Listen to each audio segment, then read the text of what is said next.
CRN.com.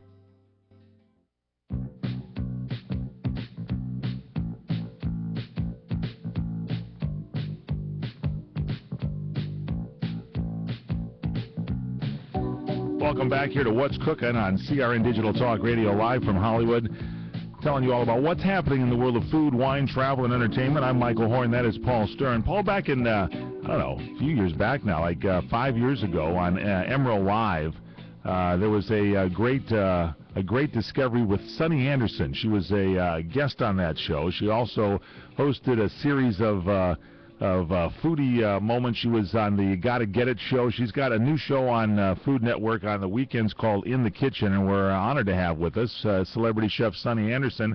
She's celebrating summer with us today and giving us some summer tips if we can find summer. Summer's hard to find these days. Chef Sunny Anderson, welcome to the show. Thanks for having me. I do agree. The summertime is hard to find, especially up here in New York.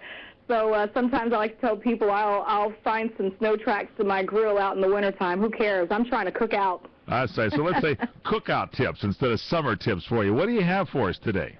Yeah, well, you know what? Today I thought I'd talk to you just about, summer's on the way. It's just 10 days away. It was the 21st of June when it hits us. So that's the time when I start thinking to myself, okay, when do I have time to invite friends over so we can hang out in the backyard and, just kind of kick it? And that's when I start planning my menus and my drinks. What am I going to make this year that's going to wow them? And I like to say the key to it is not doing something new that they've never heard of. I say keep it simple, silly, and do something. Silly, how you put the keep it silly. Yeah, keep it simple, silly. I got you. I don't want to call anyone stupid. We know it's all keep it simple, stupid, but who wants to call someone stupid? I like that. That's when good. Food is involved, it can be silly. So what I like to do is just a play on something familiar. We've all had pizza. I think I'm going to do a lot of grilled pizza this summer because now you can get pizza dough at the grocery store in the freezer or the refrigerator section. So that's really cool instead of going to your local pizza parlor and trying to bum it off of them.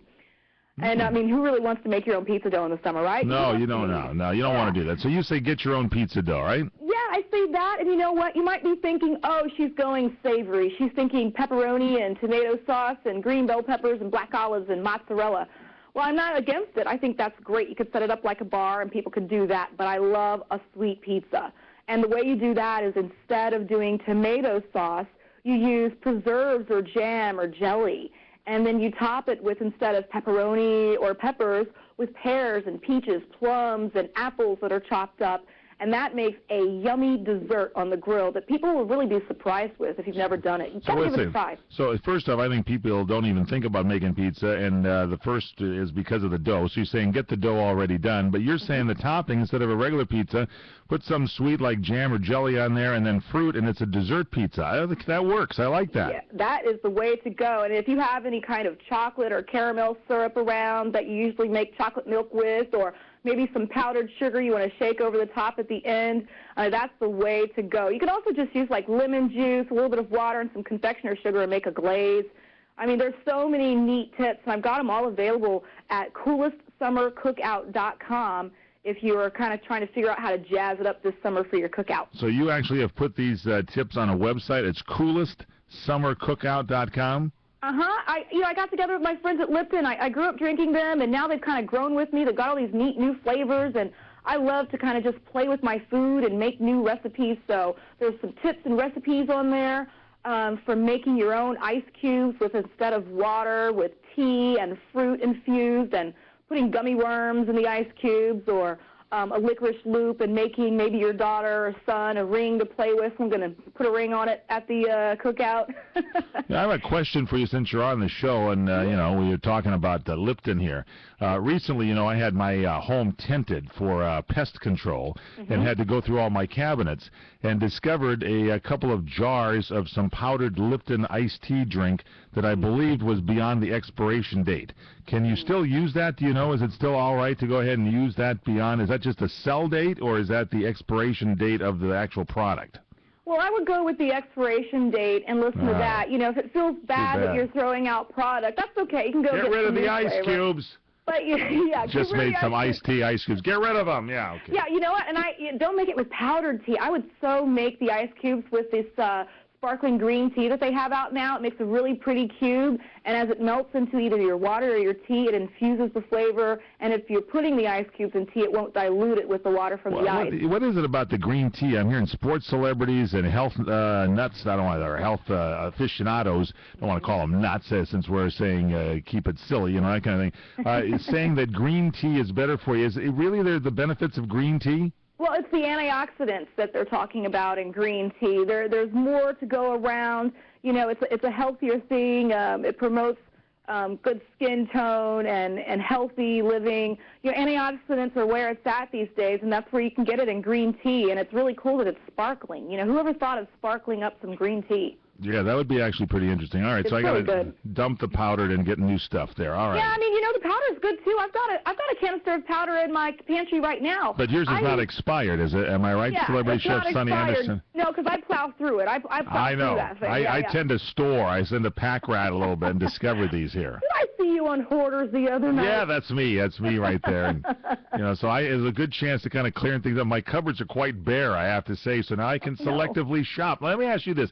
You've got your website there, coolestsummercookout.com. Is it important to kind of like shop ahead of time but not to get too much so you don't get things that get expired, but get a few things to have on your shelf that you're going to use? Yeah, I totally think so. Things that you can get that are going to be on the shelf are just going to be your staples, your condiments and cookies and crackers, of course, your tea, all the different flavors and combinations of tea, your place settings and things of that nature. But really, I kind of like to get inspired by the moment. I would never buy, beef and freeze it in advance. Maybe that day I don't want to make a beef burger. Maybe I want to make a lamb burger or rid of the chicken beef. And chorizo. I love beef, but dump the beef.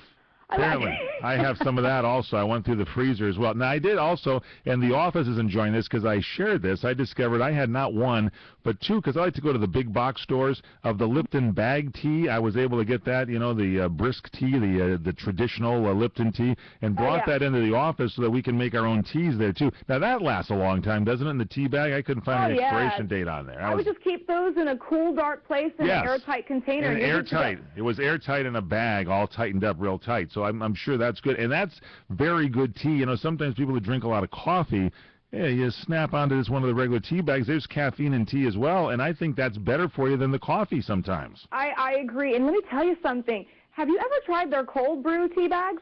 No, but I've seen those, and I've been wondering about that. Perfect for the office. Let me tell you, it's amazing. You would think that you would have to brew to get that rich tea flavor, but they've got a cold brew tea bag. If you're in an office and you don't have that little hot water maker or something like that, all you do is put the bag into a glass, pour the cold water over it, stir it for 3 minutes, and it's done.